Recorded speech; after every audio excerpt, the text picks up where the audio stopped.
Growing a business is kind of tricky right now. Supply chains are squeezed, tariffs and trade policies are dynamic, and cash flow, it's tighter than ever. You need clarity to come out on top. Without it, you risk falling behind. If only you could hop in the DeLorean and see the future, right? Thankfully, there's NetSuite by Oracle. NetSuite has real-time forecasting to help you move ahead with confidence. This is your AI-powered business management suite and the #1 cloud ERP. Trusted by over 42,000 businesses, NetSuite brings accounting, financial management, inventory, and HR all under one roof. It's your single source of truth, giving you the data and control you need to move quickly. And with AI built in, you can automate the busy work and focus on strategy. NetSuite helps you see what's stuck, what it's costing you, and how to pivot fast. If I were running a business with a lot of moving parts, I'd use NetSuite for full control over everything. Tame the chaos with NetSuite. If your revenues are at least in 7 figures, download the free ebook, Navigating Global Trade, 3 Insights for Leaders at netsuite.com/SPI. That's netsuite.com/SPI. Congrats, your business is doing great. All your hard work is paying off, but you need help like now, and you have to hire fast. How can you hire amazing candidates quickly? Easy, just use Indeed. When it comes to hiring, Indeed is all you need. Stop struggling to get your job post seen on other job sites. Indeed sponsored jobs help you stand out and hire fast. And with sponsored jobs, your posts jump to the top of the page for your relevant candidates so you can reach people you want faster. And it makes a huge difference. According to Indeed data, sponsored jobs posted directly on Indeed have 45% more applications than non-sponsored jobs. One of the things I love most about Indeed is that it has one of the largest databases of job seekers, giving employers access to a wide range of candidates. And with job alerts, I get notified when new candidates apply. And with Indeed sponsored jobs, there's no monthly subscriptions, no long-term contracts, and you only pay for results. So how fast? Well, in the minute that I've been talking to you, 23 hires were made on Indeed, according to Indeed data worldwide. There's no need to wait any longer. Speed up your hiring right now with Indeed. And listeners of this show will get a $75 sponsored job credit to get your jobs more visibility at Indeed.com/smartpassive. Just go to Indeed.com/smartpassive right now and support a show by saying you heard about Indeed on this podcast. Indeed.com/smartpassive. Terms and conditions apply. Hiring, Indeed, is all you need. The perfect product launch. It's the goal for every brand marketer. High heat, fast sellout, and fans posting recipes like trophies. What do Sydney Sweeney's soap drop, Taylor Swift's tickets, and your next launch have in common? Well, they're not bought, they're bragged about. Fanfare turns your drop into a moment. Fanfare cues real fans, blocks bots, and builds launch experiences worth screenshotting. Want hype without the heartbreak? Get Fanfare's 5-step hype drop playbook with our proven success formula and make your next launch unforgettable at fanfare.io/playbook. Again, fanfare.io/playbook. All right, has this ever happened to you? This happened to me about 1.5 years ago, and this is exactly why we're talking about this, because this has led to having this person come on the show. So here's what happened. I discovered a video on YouTube. It was about note-taking, and I just was curious about how different people take notes because I was going to be writing an article or talking about note-taking. Anyway, I discovered this video, and it was by a man named Ali Abdaal. And I watched this video. It was about 6 minutes in length. And then I was like, whoa, well, I really like this guy. I'm going to click and watch the next video, which was about iPads or something. And I had just recently bought an iPad Pro and I wanted to learn.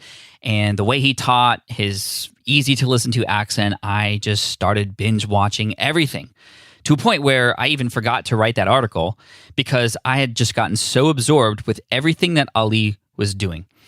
And ever since I started paying attention and watching him, I've just been noticing the rapid growth in his brand, in his community, his business expertise popping up in terms of him releasing a course. And I just had to ask him to come on because he and I have now become really good friends. We've chatted several times. Man, this episode's going to blow you away because we're going to talk about Ali Abdaal's journey from how he got started to go from med school student, literally, and why he even created a YouTube channel in the first place, and how that progressed into what he now has today, which is a YouTube channel of nearly 2 million subscribers, passive income coming in from all different kinds of angles. We're going to unpack and talk about all of that and the journey and the strategy. And if you've ever had any interest in YouTube or creating video, we also dive into some tips to help you with the algorithm and taking advantage of what YouTube can offer you in terms of finding new people, new traffic, new customers, students, etc. We got a lot to uncover today. Let's hit the intro. While DIY website tools are everywhere, most fall short on design and performance. Hit publish. Framer ships your site worldwide in seconds. No code, no compromises. Framer is a powerful, user-friendly platform that delivers developer-level results without writing a single line of code. Make your designs move and convert with Framer. Framer brings your site to life with powerful animations, dynamic content handling, and a design-first approach that helps your site stand out. Framer is the design-first, no-code website builder that lets anyone ship a production-ready site in minutes. Browse hundreds of pixel-perfect templates or even design something of your own on a totally blank canvas. Add bold animations like appear effects, text effects, scroll and looping animations, and much more in seconds. And it's free to start. The built-in AI handles the heavy lifting of generating starter layouts and can even translate your entire site to any language. On the back end, you'll get responsive breakpoints, built-in hosting, a flexible CMS, and privacy-friendly analytics. Ready to build a site that looks hand-coded without hiring a developer?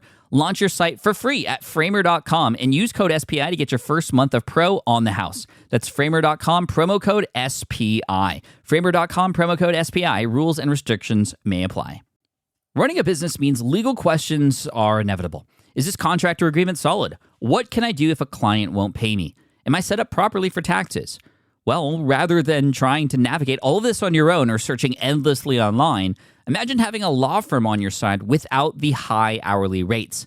That's exactly what Legal Shield's small business plans offer. With Legal Shield, entrepreneurs get access to real legal support, contract reviews, collection letters, guidance on business formation, and even help handling IRS audits. Members can book consultations, upload documents through the app, and work with a provider law firm that understands small business laws in your state. You also get proactive help on tax and trademark questions so you can stay ahead of legal risks. And if a client delays payment, Legal Shield can send professional collection letters to help you recover what you're owed, all for a fraction of what traditional attorneys charge. Go to LegalShield.com/SPI or call 833-570-9980 to learn more and get big business legal support without a big business budget. That's LegalShield.com/SPI. Welcome to the Smart Passive Income Podcast, where it's all about working hard now so you can sit back and reap the benefits later. And now your host. If he could invent anything, it would be a way to switch on focus like a light switch. Pat Flynn. What's up, everybody? Pat Flynn here, and welcome to session 503 of the Smart Passive Income Podcast. Today, we're chatting with Ali Abdaal, one of my favorite YouTubers. I've been binge watching his stuff, and I'm at the point now where any new video that comes out, I kind of almost drop everything I'm doing and I watch it. He's that good, and I highly recommend you listen to this and then go subscribe to his channel, AliAbdaal. Let's just dive right in because this stuff is good. You're going to love it. Here we go. Ali, welcome to the Smart Passive Income Podcast. Thanks for joining us today. Thank you so much for having me. This feels really, really surreal because I've been listening to your podcast for years and following your stuff. And so now that we're here, it's like, just follow the methods of SPI and here we are. Well, I follow you now too. And you've grown this amazing YouTube channel with some very entertaining, very educational content. And I want to get to know how you got to that level. I mean, you're over 1 million subscribers now. You are very proficient with your productivity and how you do what you do. And I want to get into all that. But I want to go back to the start, your origin story. I know that you didn't set out to become a YouTuber or an influencer or an authority in the online space. You set out to do something different. Where did this all start? I think the original origin story was when I was around 12 years old and I was in the computer room at my school and I saw some kid who was just 1 year above me. So he would have been 13. And he was on the Google homepage and he right-clicked and clicked view source. And I saw all this code coming up and I was like, oh my God, that was the switch for me. And I was like, okay, I need to learn how to code. While I was in school, when I was around about 12, I started learning how to code. And very quickly that led to an obsession with, I need to make an online business to make money on the internet. I went down this whole rabbit hole where for years I was doing like freelance web design, freelance graphic design, trying to set up all these different businesses, which all ended up failing. But then when I was in medical school, like 7 years later, after a string of failures under my belt, I set up a business, which was the very first one I set up that actually worked. And so really, I started off my journey as a kind of wannabe passive income entrepreneur and eventually ended up being a YouTuber. Was starting the YouTube channel the business idea that is the one that worked, or was there another thing between? In my second year of med school, so I would have been about 19 at the time. It's weird because I'd been scammed out of my life savings because I bought a dodgy MacBook off of Craigslist. And I thought, okay, I need to recoup this like £1,000, $1,200 that I've lost. And so I started brainstorming ideas for things that I could do. And I landed on teaching courses to help people get into med school, which I know is something fairly similar to your background as well. And that was a business that succeeded that I ran, that's still running to this day. And I was very heavily involved with it for the first 5 years or so. That's interesting. So the secret to success is to teach other people how to pass exams, essentially. That's what it seems like, Kate. Yeah. You got to teach what you know. I mean, there is something to that, right? There was an inherent need for this information. There perhaps were other resources out there, but none that taught in the same way you did. And it kind of came about. What was that business like exactly? Was it a website? And how did that make money? Initially, I thought, okay, I need to make back this £1,000 that I've lost. I made a list. I still have the Evernote document from like 2011, where it's like, what are the things I'm good at? And on that list, I put, I'm good at taking exams. I was pretty good in applying to med school, and I was pretty good at teaching. And so I thought, okay, cool. Let's combine these three things and let's try and teach a one-day course for people taking this exam. And so I started off by teaching it to like 2 people that I knew, 2 friends of mine. And they said, oh, this is really good. You're really good at this stuff. And then the following year, I thought, hang on, if I can teach 2 people and I know how to make websites, why don't I just make a website and try and market this course around the country? And so that year we ran like 5, I brought some friends on board. We ran 5 classrooms up and down the UK. And that ended up making like a few £1,000s just in one summer. And I was like, damn, I've recouped like 5 times the money I've lost just from this one thing. And then the next year and the next year and the next year, they just kept getting bigger and bigger. And that that guy who scammed me out of a MacBook has ended up being one of the best things that ever happened to me. You know, I say the same thing about when I got laid off. It takes sometimes these hard moments for us to have either the courage or just the drive to kind of do something that normally we wouldn't have done. And I know you've taught several people now. I know you have your own cohort-based course now. You've helped other people start YouTube channels. What do you feel is the common factor for people's success, no matter what it is they choose? It seems like there are certain characteristics of those who actually do plow forward and actually find some success in the life that they want. Yeah, I think from what I've seen, I'll caveat that it sort of depends on your definition of success. I have friends whose definition of success is, working a 9-to-5 job as doctors, coming home, spending time with the kids. That is absolutely fantastic. Good for them. They're living their best life. That's not really what I wanted for myself. I definitely wanted to go down the entrepreneur path. And so for people who do want to go down the entrepreneur path, the thing that I've seen that, as you know, and as your listeners will know, is just consistency. I think Marcus Brownlee, fellow YouTuber celebrity, said that the secret to success is to just pick something and work on it for 10 years. And I've definitely seen that as true. And I have a spiel that I give to my students in the YouTuber Academy, which is that if you can just make one video every week for the next 2 years, I guarantee that your life will change. I can't guarantee a subscriber number or a revenue number or anything like that, but I can 100% guarantee that your life will change in really interesting ways that you won't be able to imagine. And the people who stick at it for 2 years are the ones whose life gets changed, and the ones who don't, the ones who fall off and decide that it's not for them, their life doesn't. So really, it's just all about the consistency. And I love that tangible thought of, okay, 1 video per week for 2 years, that'll change you. Why does that work? Why does that work? That's a good question. Okay, so when you commit to doing 1 video a week, and you have to do it for 2 years, like it's kind of easy to do 1 video a week for like a month, right? We all have at least 4 video topics within us. We can think, I can make 4 videos, once we get beyond that first step of struggling to put ourselves out there online. But if you're doing it for 2 years, you have to be able to add value consistently on a week-to-week basis. I think if you can just do that, things just magically work out. Like the really cool thing about YouTube, the best and worst part of YouTube is the algorithm. And so there is literally this algorithm that is designed to surface the right video to the right viewer at the right time. And so if you're consistently adding value in whatever way you want for 2 years, it's inevitable that the algorithm will start putting eyeballs on you. And whether by the end of it you have 5,000 or 50,000 or 500,000 subscribers, it doesn't really matter. The point is you will have explored your own horizons. You will have sort of figured out what you can add to the world. You'd have made friends through Twitter and other YouTubers. And it's all these interesting things that happen beyond the numerical goal of hitting a certain subscriber count. Love that. I'd love to learn about your YouTube channel and the origin story of that, because you came from medical school to then teaching other people how to get into medical school, and that business still is up and running today. But when did the YouTube channel start? Why did it start? So the YouTube channel started about 4 years ago. It was the summer of 2017. And, this med school admissions business had been going all right. And sort of, every year we kept on increasing revenue. And then around 2015, 2016, we got to a point of like plateauing, and we started to stagnate a little bit. By this time, I'd kind of lost interest. I was kind of doing the same thing. I was looking for the next thing to do. And so I thought, hang on, this is a great source of revenue. And why don't I actually double down and try and make this succeed?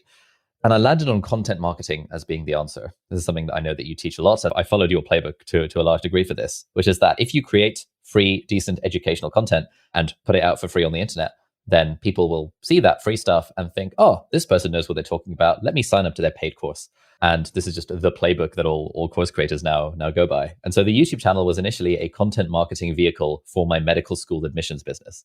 So the first 10 or so videos were tips on how to do well in the BMAT exam. This was this thing that I'd been teaching. I just sort of made videos about it. And I enjoyed making the video so much that around that time, I discovered the world of vloggers like Casey Neistat, Peter McKinnon. And I realized that there was this gap in the market where not many people were doing life as a medical student or life as a doctor in the UK. There were quite a few people doing it in America, and it seemed to be working for them. But for some reason in the UK, there just weren't that many people doing it. So I thought, hang on, I enjoy this content marketing thing.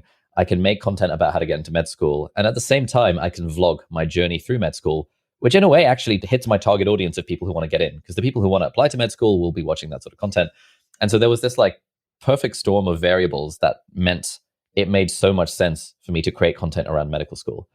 So I did that for about 6 months, and then slowly the content started transitioning into less about med school and more about tech and productivity and education, these other things that I care about. How did you feel when you were starting to integrate more of your life as a vlogger, transitioning from just answering questions, essentially? Was that easy for you? How did that feel? It felt really, really weird initially because I was so worried about the judgment from what my friends would think. I was literally carrying a camera around university, vlogging lectures and stuff sometimes. People would be coming up to me like, Ali, put the camera away. Ali, have you got consent from all 300 people in this auditorium to put them on the internet?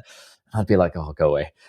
So there was a lot of fear around that. The thing I told myself, which is a line from Austin Kleon's book, Show Your Work, is that as long as your thing is helpful to at least one other person in the world, it is worth putting out there. And I told myself that me documenting life as a med student is useful to people who want to be med students. And so that's how I convinced myself that there was educational value to it rather than just narcissism and self-absorption on my part. Now, filming a video, editing a video, that in and of itself is really tough, let alone making sure the content is great. Did you do all that yourself? How did you learn how to do that? I just learned on the job, really. Followed YouTube tutorials, followed people like Peter McKinnon, Googled how to use Final Cut, how to use Premiere Pro, took a Skillshare class on Premiere Pro, ended up switching to Final Cut because I have a Mac. I very much just learned on the job. But I think my model for this, which another YouTuber at the time, who I was watching at the time, who is now a friend of mine, said, is that your first 50 videos are going to be absolutely terrible. And so the sooner you can make those first 50 videos, the better you'll get. And so I really had this in my mind. I even told myself, okay, that's Simon Clark. He's really good. Maybe his first 50 videos are terrible. My first 100 videos are going to be terrible. So let me make those first 100 videos. And in the process of doing so, I'm sure I'll learn something about how to film and how to edit videos. And so I just made 100 videos and made 2 or 3 videos a week for that whole year and just slowly tried to get better at each one. While I'd be having my lunch or my dinner, I'd sit on the computer and watch tutorials on how to edit or how to do this transition or how to add that animation. And those things just added a little bit of production value to my content over time. That's so cool to hear because over time, I've noticed that you have now become somewhat of an authority in the world of how to make YouTube videos. And to hear your story of just the first 100 videos were bad and you were just kind of learning as you go, it really is inspirational to those of us who are at the start. One thing that you taught me, I have to give you credit to, is a B-roll library. And I just want to side note or asterisk this because this was a huge tip for me. Anybody shooting video, would you mind sharing what that actually is? Yeah, so when you're shooting video, there's A roll and then there's B roll. So the A roll is the footage of me talking to the camera. And then if, let's say, I'm reviewing an iPad, the B-roll would be the nice fancy shots of the iPad, the close-ups, the slider shots, the movements, all that sort of stuff. And generally, you want a combination of A-roll and B-roll to make a video engaging. The problem is, it's really annoying having to shoot B-roll every time you do a video. And so about 2 years into my YouTube journey, I realized, hang on, if I have a shot of me typing on my keyboard, I can actually reuse that shot on 100 different videos. Anytime I mention productivity or writing or working, I just chuck in a shot of me typing on the keyboard. And it's more interesting than stock footage because it's obvious that it's me and it's obvious it's my keyboard and my desk. And then I thought, it doesn't just have to be me at a keyboard. If I get a shot of me getting out of bed or me making coffee or me making tea or me reading a book or me reading this book or that book or this book, all of these are shots that I really should save in a Google Drive folder so that I can just chuck them into any video that I want. And now, we've been just building up this B-roll library that now has literally thousands of 5 to 20 second clips of me doing various things. Reading 50 Shades of Grey, reading Twilight, if we need to add some humor to a video, reading Harry Potter on the iPad, on the MacBook, on the Apple Watch, all these different things that I now almost never need to shoot B-roll because I know we've got this whole library. that just looks really pro. So I think that's a really easy way of making the process of making videos more efficient. That's so smart. And I've implemented that myself. And we go back to those all the time. They're useful in all kinds of videos. And it really, really makes it start to look professional. And your videos now are, I would put them at the level of similar to people like Casey and Peter. And, it's not as quote unquote cinematic, but it's definitely, you could tell there's a higher production. Oh, thank you. That's very kind of you to say. Oh, you're welcome. How would you help a person who's like, I want my videos to look that good right from the start? Do you think that's a smart idea? How do we progress toward that? Honestly, the main thing that dictates the quality of a video is just having a big light and having a nice camera. And if you spend anything more than $500 on a camera, you're fine. And if you spend anything like $200 on a light, you're fine. So just big ass light is what I call it on my YouTuber Academy. Big ass light plus camera with a somewhat decent lens. Like the setup you've got is really great. You've got a pretty okay camera. You've got a lens that has decent depth of field. It gives you that blurry background. That is the thing. It's the blurry background and the lighting that people associate with good production value. And those things are pretty easy to get, provided you just have a slightly nice camera and a slightly nice light. And then you can upgrade it, get the slider and all these kinds of things. On my Pokemon channel, I bought this thing called a jib, and it's all automated. And it literally is like a crane. I could set position 1, set position 2 on my app. I go, okay, go from A to B in this amount of time. And it's just like, oh man, it's juicy. I love it. Yeah, that sounds great. I don't have a jib. I've been thinking of buying one, but I keep on thinking I would use it once and then I would never use it again. It's good for B-roll too, actually. That being said, I have a friend who also created a B-roll library. I actually told him your idea, and he loved it so much that he just hired a production crew to just come over one day and just take hundreds of clips that he now uses all the time. So you could go down that route too if you don't want to. Yeah, that's what I did on day one of my B-roll library. I hired a film guy, rocked up with a cinema camera, and we just spent the whole day shooting loads and loads and loads of B-roll. It was great. Okay, so going back to the start of the YouTube channel, it transitioned from sort of how-to to more vlog type stuff. And then it started to transition from medical specifically to more productivity, education, technology. When did you feel things were, because I know it doesn't always, and for most people, you start a YouTube channel. I mean, it's a grind for sure. And it's always going to be a grind. But when did momentum start to happen? And what really do you feel allowed that to happen other than, patience and time? It took me 6 months and 52 videos to get my first 1,000 subscribers, which is quite a lot. Like I often get comments from people being like, "Oh, I've made 5 videos and no one's watching." And I'm like, "Mate, make 55 videos and then come back to me, and we'll see if no one's watching." So that kind of felt like a grind, but at the same time, it didn't really feel like a grind because, again, the nice thing about YouTube is that if you're making stuff that people want to watch in whatever capacity, you do see the numbers slowly ticking. And so in the early days, I'd be refreshing my YouTube Studio app like 8 times a day. I'd be like, yes, I've got 62 subscribers now. And then it would be a case of, a few weeks later, I'd be like, yes, I've got 212 subscribers now. Like I jumped up 10 subscribers today. Oh my God, that's never happened. And so YouTube is great because it feeds you those morsels of attention, the likes, the comments, the views. And that often, for me at least, that really sustained the momentum. That plus the fact that I genuinely enjoyed the process of making the videos. To an extent, it was a grind in the early days. And I think the real momentum came, I did a collab with like a YouTuber who was quite a lot bigger than I was at the time. Right place, right time. I really lucked into it. But then when those eyeballs were on the channel, I followed the advice of our mutual friend, Sarah Dici, who had something similar happen to her channel when Casey Neistat shouted her out. And she said that you actually don't want to go viral unless you have a backlog of really good content on your channel. Because when you get eyeballs on it, you want people to see this person is legit, I want to subscribe. And so I knew in the back of my mind that I wanted to try and make some viral videos and I wanted to do a collab with this guy. But I knew that I didn't want it to be video number 1 or video number 10. I wanted it to be video number 101 because then I had the backlog. And so it worked out surprisingly well. We did the collab, it did really well. And I got lots of eyeballs on the channel. And then I was like, okay, the channel's got momentum. And I hustled for like a solid sort of week. I skipped my med school placements. I probably shouldn't say this out loud, just to be able to film and edit 2 videos that I was like, okay, these videos are like the culmination of everything I have ever learned about how to study for exams. And if I can make these really good, this could pop. And then those videos did really well. And so this was in my mind for like, as soon as I started YouTube, that I want to do a collab with this guy and I want to make this potentially a viral video. and grinding to that point where 9 months later I did the collab and I made the viral video. That was the thing that really made the channel take off. Big shout out to Sarah Dici, rhymes with Peachy. Love her stuff and her podcast and her videos. This collab sounds very interesting and like a big moment. I love the idea of creating just, hey, we want videos on the backlog first before we go viral. But this collab, I know collabing is very important in the world of YouTube, and it's a give and take and take and give situation. What was this collab like? What was that video? How did that all go down? At the time, I was on about 4,000 subscribers. So I'd been doing YouTube for about 9 months at this point. I had 4,000 subscribers and I'd been making mostly medical school content. There was this other guy called Ibsmo who he'd been doing YouTube for a year at that point, and he had like 60,000 subscribers. So I was like, whoa, this guy, I'm never going to hit 60,000 subscribers, but like I really want to do a collab with him.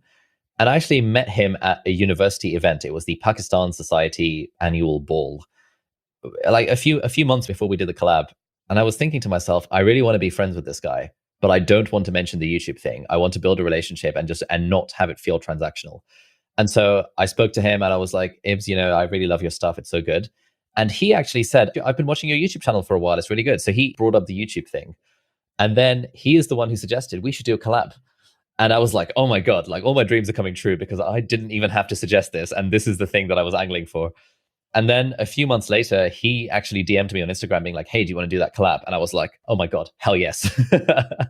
and then we made it happen. So it was just like a Q&A video on my channel, sort of a study tips video on his channel. And that ended up getting loads of eyeballs on my channel. So I'm forever grateful to him for that. Did you film in person for that? Like you guys were together in the same video on both channels kind of at the same time, or was it? Yeah, that's right. So it was very convenient because we were both at the same university. And so he lived like 10 minutes away from me. So I went over to his place. We set up the lights, the camera, and we filmed 2 videos back to back, one for my channel, one for his, and released them at exactly the same time. Okay, that's perfect. Thank you. Let's keep going with the YouTube stuff because now that you've been in it for a while now and you kind of have an idea of how the algorithm works, I mean, all of your videos do extremely well, some better than others, of course. And, same thing with me. Some are hits, some are misses. But for somebody who is sort of brand new to how YouTube works and wants to know how to do it right, what would you recommend we pay attention to, and how do we approach a video so that we give it the best chance at least to ride that algorithm wave? The algorithm is kind of interesting because a lot of people talk about how you can optimize your video for the algorithm. And back in the day, the way you would optimize your video for the algorithm would be to stuff keywords and tags and all this SEO related things. But these days, the way the algorithm works is that the only real objective of the algorithm is to keep people on YouTube for as long as possible, and more recently to make those people have a good time while they're on YouTube. But broadly, the way the algorithm works is it keeps people on YouTube for longer. And so the way you optimize your video for the algorithm is by optimizing your video for keeping people on YouTube for longer. That means 3 things. That means number 1, getting them to click on your video. Number 2, engaging them through the video so that they actually want to watch it. And number 3, at the end of your video, they feel like they want to watch more videos on your channel. And those are like the 3 keys, the first 2 being probably more important than the third. And really that just means A, you need to make a video that people will click on, or a title and thumbnail specifically that people will click on. And B, you need to make the video actually good so that people actually watch it. And those 2 things are far easier said than done. But all of the YouTube advice converges on number 1, make a video that they'll click on or make them click. And 2, keep them watching. There's not much more to it than that. There are all sorts of different techniques that you can use, all of the stuff that people have talked about online about what makes a good headline. Things like in the title of your video, if you're making an educational video, you sell the result rather than the process. So often a mistake people make with titles is they describe the content of the video, but that's actually not what gets people to click. What gets people to click is the promise of something that they want. So I could make a video called The Spotlight Effect and no one would watch it because the only intriguing thing there is like, what is the spotlight effect? But if I made a video about how to stop caring what other people think, that's an interesting title because that delivers a promise. And then in the video, I talk about the spotlight effect. So this is like different things around optimizing your titles, but it's not about thinking about the algorithm as a machine. It's about thinking of the algorithm as basically just an expression of what people want. And what people want is videos they click on and videos they watch. So that's sort of a high level overview of how the algorithm works without being particularly helpful. That's such a great reframe. Thank you for that.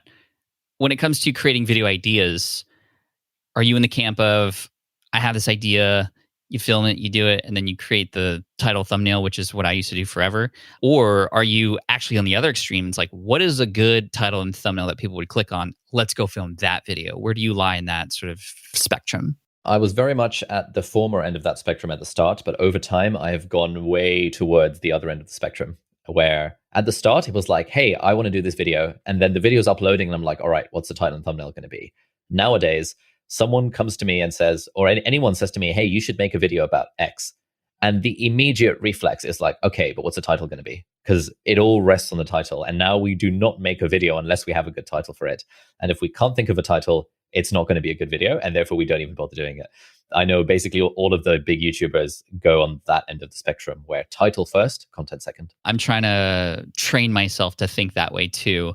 But I still find myself getting struck with inspiration and then just turning on the camera without yet thinking about, well, what would get even a person to click on this? And that's really important. Can you share maybe one or two of your most popular videos, and maybe we can analyze title and even thumbnail if we can describe it for people? Just a couple maybe that you might want to highlight for us. I hate the word clickbait. And the word clickbait has a lot of like negative connotations. But really what we're trying to do is make a title clickbaity. And clickbait just means it makes people click on the video. But clickbait is bad if the video does not deliver on the promise that was made in the title. There's one video in particular I did a few weeks ago. It was initially called How Writing Online Changed My Life. How Writing Online Changed My Life. And this was a video talking about how I started a blog in 2016 and how it changed my life in all these different ways. And it completely tanked. It was 10 out of 10 on the analytics. For people that don't know, YouTube Studio, the app, gives you a ranking of your video compared to the previous 10. And so if a video is 10 out of 10, it's doing the 10th worst out of your last 10, like the worst out of your last 10 videos. If it's 1 out of 10, it's doing really, really well.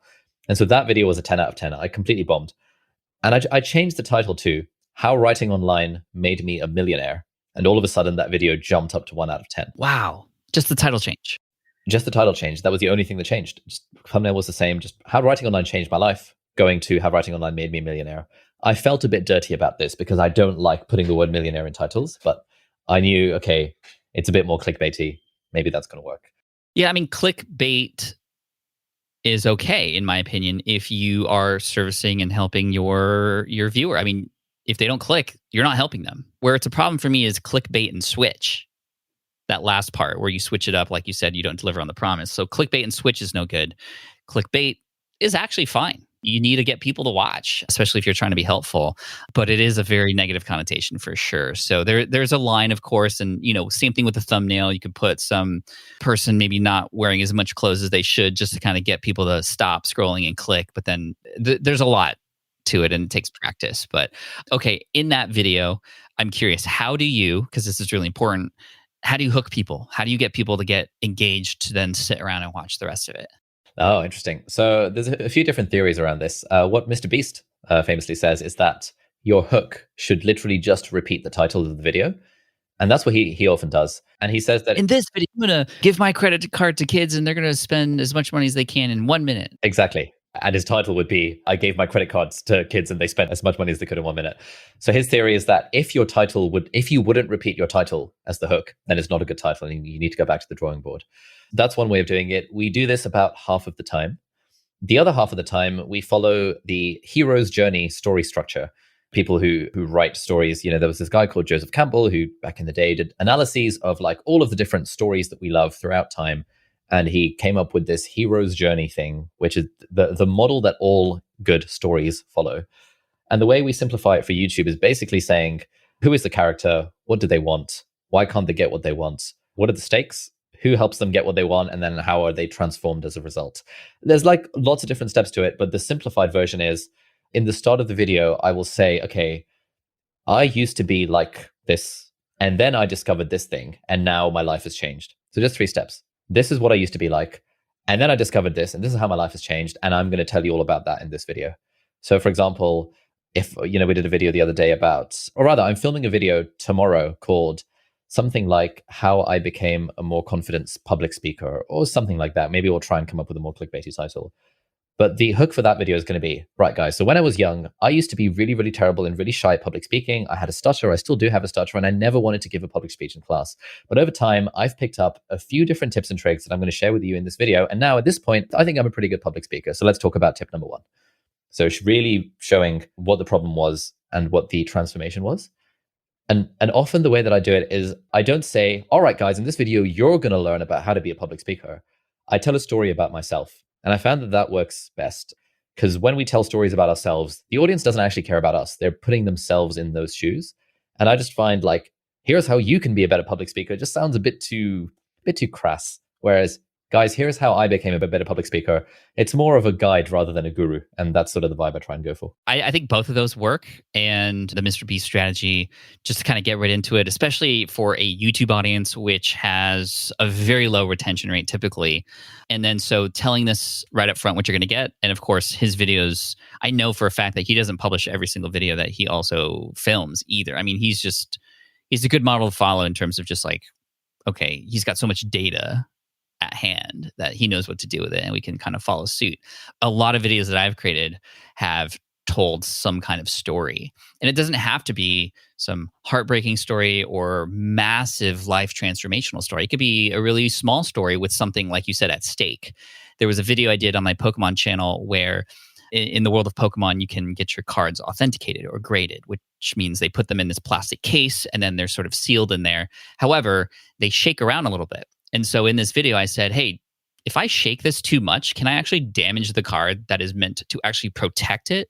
Let's find out. And then I created this whole thing about how I sort of just shook it for 15 minutes. And then I built a thing out of Lego to shake it automatically. And then I put it on a power tool and then it kind of just kept leveling up. So you kind of had to keep sticking around. There was always an open loop I was creating, right? It was like, okay, we did it by hand, no damage. But what if we did it this way? And then it's like, oh, it's like almost like a reset. Pattern interrupts and open loops like that are important. How much of that do you plan in the video? And when you're planning a video, is it scripted? I'd love to know how you plan to keep people watching all the way through, or is just the hook enough for that? I love how you had I can imagine this video as like the open loops going throughout. That's like a really good way of doing it. I'll be honest, we don't really do that very much. We want to do a better job of doing it. So really, I don't use any tactics at all for keeping people watching. We do the pattern interrupt thing. So we sort of think about this thing that we call the 10-second rule. I don't know where I first heard it. Something needs to happen visually every 10 seconds at least, whether that's cutting to B-roll, whether that's zooming in, whether that's text appearing on screen. So we sort of try and stick to that. But even then, like a lot of the video is me just talking. And part of me thinks we should have more sophisticated ways of doing this. I mean, sometimes it's baked into the topic, right? Because I like one video that we were talking about before we hit record was when you had experimented with trying to learn how to rap. Yeah. And you were like, hey, I'm not a great rapper, but I'm gonna learn, and here are these guys that are gonna help me. And then we see your progression along the way. I have to watch till the end to see how good you get. The video in and of itself is a huge open loop. But within that, and I don't know if this was intentional, but you were like, hey, now I have a session with my trainer or my coach, and then I'm going to flow at the end of that and see how we're progressing. So it was like, and you actually split up the video by like week 1, week 2, week 3. Inherently, that just included that. But there are other ways that maybe we can all think about a video ahead of time to go, okay, how do we keep people at minute 2 to stick around to minute 5? And at that moment, what comes next, right? But wait, there's more kind of thing. Yeah, that's a good point. I mean, so we thought about it very consciously for the rap video. Like, okay, let's try and turn this into a story. The rap video did not do well. No one cared. And, partly it's because the topic was a little bit different. It was unusual. It's not just productivity advice from me. I think for me, the main thing about keeping people watching is that I try and do it by making the content as valuable as possible and not really worrying so much about like the storytelling, the elements beyond the hook. And I know that that's bad. I know that like anytime I've spoken to like a YouTube growth coach or anything, they say that if you added more story elements and more open loops and stuff, your videos would be better. And it's something we're working on, but it's something that we're very bad at. So it's always a work in progress. Oh, and I appreciate that honesty. And it also shows you don't have to master everything, yet you could still grow. And you're at, I don't know what subscriber number you're at now. It's like 1 point something crazy now. Yeah, definitely. I think often the concern about the storytelling actually like holds people back, especially if they're beginners, because it's hard enough putting yourself in front of a camera and talking and being comfortable and editing. And if you add to that you have to tell a really compelling story, so that's a lot for anyone to think about. I don't like to think about it either. I think that's like the gold standard of being a pro YouTuber. One thing I think you do very well as well, and I want to give a shout out to your roommate for this, is that she is like a recurring character in your videos. And that's something that I love about your channel. And I know that this is something that it's happening on many other channels I follow. There's not the main character, but somebody on the side who just comes up every once in a while. I get excited when I hear about them or I see them. There's this one travel channel that I follow Be My Travel Muse, and her boyfriend just shows up, but he's got like a super dry sense of humor, and he doesn't like have a lot of emotions. So then she like makes fun of that a little bit.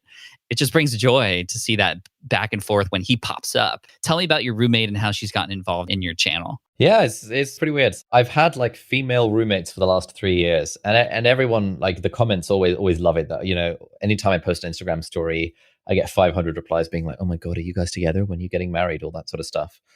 And so with all of my roommates, we sort of play this up and like do a Q&A video, that sort of thing. With my current roommate, she's a very good sport, and she's totally okay with being in the background of videos and in a way acting like the kind of sarcastic other side who's sort of making fun of the things that I'm doing, because I'm taking it really seriously. Oh, she always makes fun of you. I love it, dude, because she's saying what we're all thinking. Exactly. That. What the hell is he doing? Why is he doing this rap thing? When's he going to stop? Please, can he stop? Please make him stop. That sort of stuff. That's all fun and games. But since kind of living with me for the last 8 months or so, she's actually started her own podcast and her own YouTube channel, and is now like past 10K subscribers. And the fact that she's lived with me has normalized, she says, for her, has normalized making YouTube videos. Whereas before, she just hadn't considered it. And when she had considered it, it just seemed like this big black box. Like, oh my God, how do you be a YouTuber? But then having seen me do it for the last 8 months, she was like, this is actually not that hard. And now she's killing it. That's incredible. As far as the YouTube channel, actually, would you mind giving her podcast a shout out and her channel just so we could find her? Oh, absolutely. Yeah. So her name is Sheen Garib, and her podcast is called Dream Girl. So she is very interested in like women empowerment and improving access to education for women in developing countries and all this cool stuff. So her channel is sort of themed around that. Her podcast is very much themed around that. Thank you for that. As far as your YouTube channel goes, as far as business and monetization and such, can you enlighten us a little bit, as detailed as you want to get, with regards to how it's generating an income? At the moment, it's sort of doing the best it's ever done, which is often the case with YouTube channels. I think this month we're on $40,000 of AdSense revenue. The vast majority of that came from just one video that's about passive income. Because whenever you talk about money, then your ad rates go absolutely through the roof. Normally, we get around about $2 per 1,000 views. And so normally, until this passive income video came out a few months ago, we were doing maybe 12,000 to 15,000 a month in AdSense. Brand deals, I can't really comment on for various reasons, but generally the figure is around about $15 to $20 per 1,000 views on a sponsored video. But actually, the bulk of our revenue comes from our courses. About a third of it is from Skillshare, which has actually been incredible. Like these days, we're making like $70,000 a month off of Skillshare classes, which is really bizarre. So those are courses you put onto Skillshare, and when people sign up for them, you get a majority of that income. Yeah, or even a minority of that income. So I've run the numbers on this, and we get paid, I think, like 5 cents for every minute of watch time. So if someone watches a class for 10 minutes, we'll make 50 cents off them. If they watch a class for 100 minutes, we'll make $5 off them. Skillshare also have their built-in affiliate program where whenever someone signs up to a free trial, we make $10. So that adds up to about $70K a month, which is utterly absurd. That's like more money than I was making in a year as a doctor in 1 month of pure passive income off Skillshare, which is absolutely unreal. So that's about a third of our overall revenue. And the other 2/3 comes from our part-time YouTuber Academy, which is our live cohort course that started about 6 months ago. Yeah, and I remember when you were starting that and how different that was for you. Tell us about what that is, how you launched it, and how it's working. Part-time YouTuber Academy, which you have featured in a few times, so thank you very much for that. It's a sort of 6-week live online course where we take a few hundred people through this live cohort of becoming better part-time YouTubers. Initially, I knew I wanted to make a course about how to do YouTube. And I had this idea around about August of 2020. And then I was thinking, I'd do the standard online course thing. I'd sort of pre-record the videos, make it into an evergreen course, run ads, charge a few $100s for it. You know, the standard affair for online courses. But then I spoke to two internet friends of mine called Tiago Forte and David Perel, who run their own cohort-based courses called Building a Second Brain and Rite of Passage. And I'd taken both of those courses and paid several $1,000s for them. And I thought they were really good. And they said to me that, look, consider doing this as a live cohort. And so initially I thought, there's a lot of work doing a live cohort, a lot of imposter syndrome. I don't know if it's going to be useful. I don't know how much to charge. And what they said was, look, just try it once or twice. And at the very least, you'll get good real-time feedback and you can just make the pre-recorded course a bit better.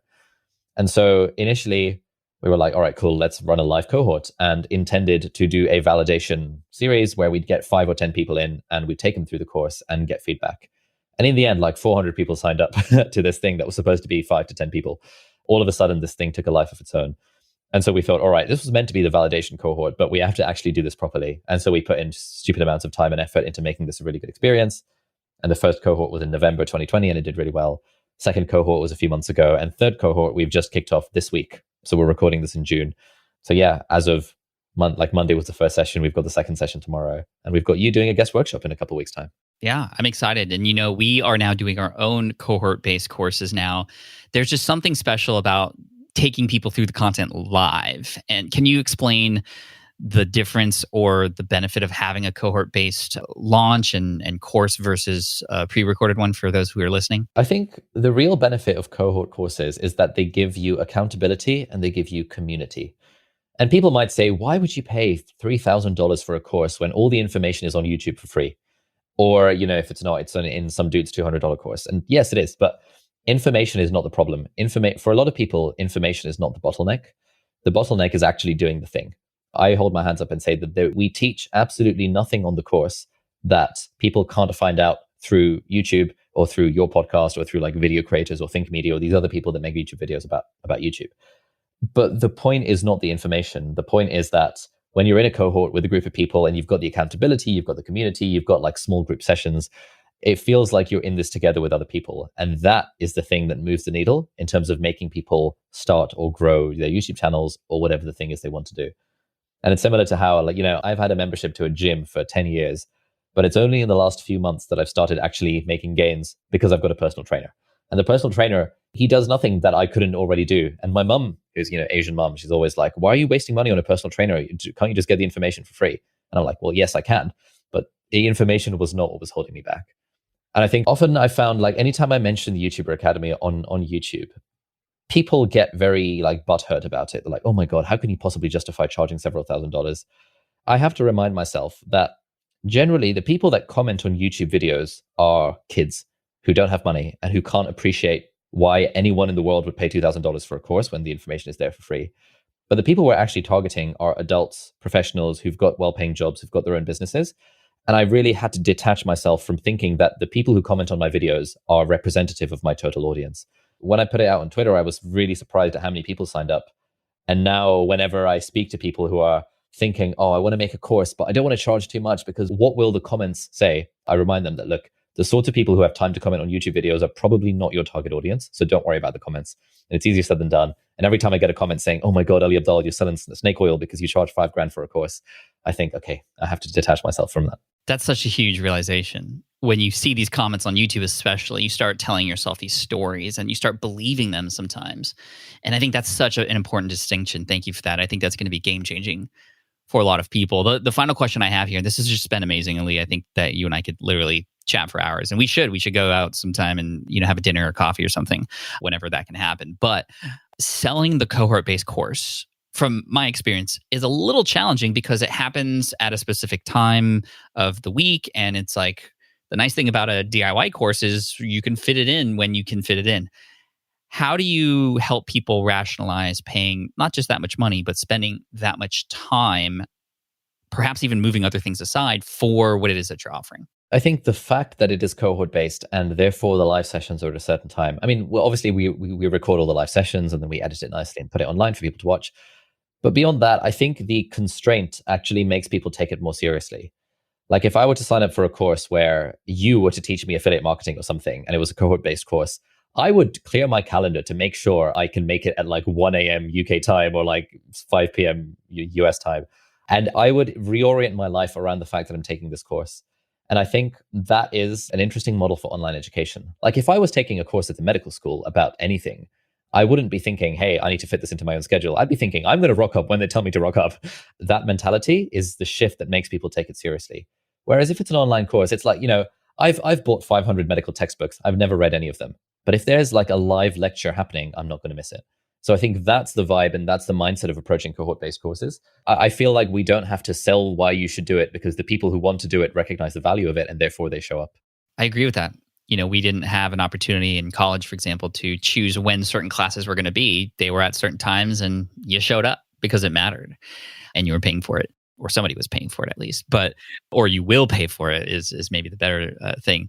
Man, this has been incredible. The YouTuber Academy that you do, where can people learn more or get ready for the next one in case they're interested? Oh, sure. Yeah. If you just Google part-time YouTuber Academy, our domain name at the moment is academy.aliabdaal.com. But I think if you type in youtuber.academy, it'll forward. I haven't done a very good job with the SEO or branding side of things, but yeah, it seems to do okay, mostly based on like Twitter word of mouth and stuff. So yeah, just Google part-time YouTuber Academy and you will find it. And we'd love to have you on the next cohort. We'll give you the links to the show notes, everybody, in case you want to get those direct links on SPI. So anyway, Ali, thank you so much. Make sure to follow Ali on YouTube. Again, all the links at the show notes. I'll mention the link in just a moment, but thank you so much for coming on and sharing all of this. I'm inspired. I'm ready to start filming some more videos after this, and look out for some more clickbaity titles. Perfect. Thanks so much for having me. It's a real honor. And I've said this to you before, but like your stuff has genuinely like changed the course of my life through all of the advice and everything that you do on the podcast.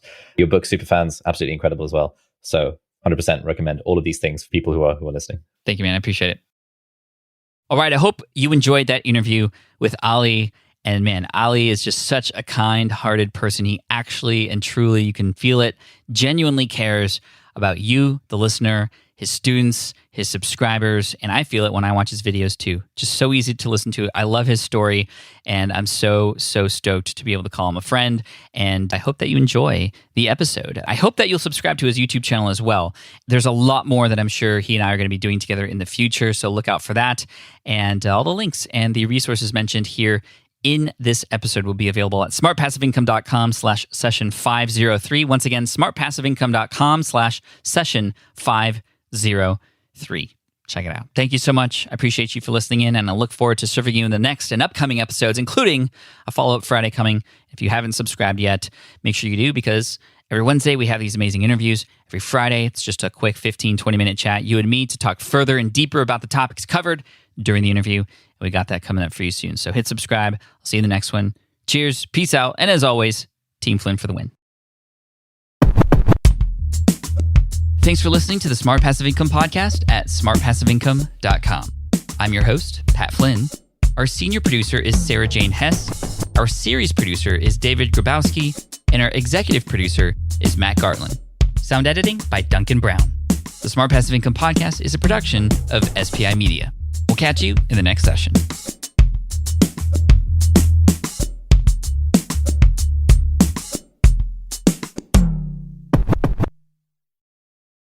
Hey, fellow podcaster, does this sound like something you've experienced? You record your podcast episode on one platform, download the files, edit in another app, then fire up a different tool just to create these social clips? Well, it can be clunky, time-consuming, and frankly overwhelming, especially for creators trying to grow. And that's why I'm excited to tell you about Riverside. Riverside is the all-in-one platform. Record, edit, and repurpose your podcast content all in one place. You just log in, record with your guests no matter where you are in the world, and just like that, studio-quality audio and high-resolution video. We use Riverside here at SPI as well now. With built-in AI, I can automatically clean up my audio, saving myself so much editing time, and it can even auto-generate clips to make promoting the show a breeze. And with Magic Clips, I can grab the best moments and repurpose them as short-form video, perfect for YouTube Shorts, TikTok, or Instagram, without re-recording a thing. So if you're tired of juggling tools and want a faster, simpler way to create and scale your content, it's time to try Riverside, built by creators for creators. Just go to smartpassiveincome.com/Riverside and use code SMART to get 1 month free on the Pro plan. That's smartpassiveincome.com/Riverside, promo code SMART. More people dream about building their own business and being their own boss rather than retiring early. But a majority of them never even take the first steps to register the business. Why? Because starting a business can feel overwhelming. With legal forms, paperwork, finances, it's a lot. And that's where Taylor Brands comes in. Taylor is a complete business builder designed to make launching your business simple and stress-free. You can register your LLC in just minutes, keeping your personal and business assets separate from day one. And from there, you can get access to everything you need to get off the ground, from legal documents, licenses and permits, invoicing and bookkeeping tools, and even a 100-day business coaching program to help you hit the ground running. You'll also get a free personalized business plan, branding tools, and so much more. And of course, our listeners get an exclusive 35% discount to get started. Just head to taylorbrands.com/SPI. That's TAILOR brands.com/SPI. Stop dreaming, start building with Taylor Brands.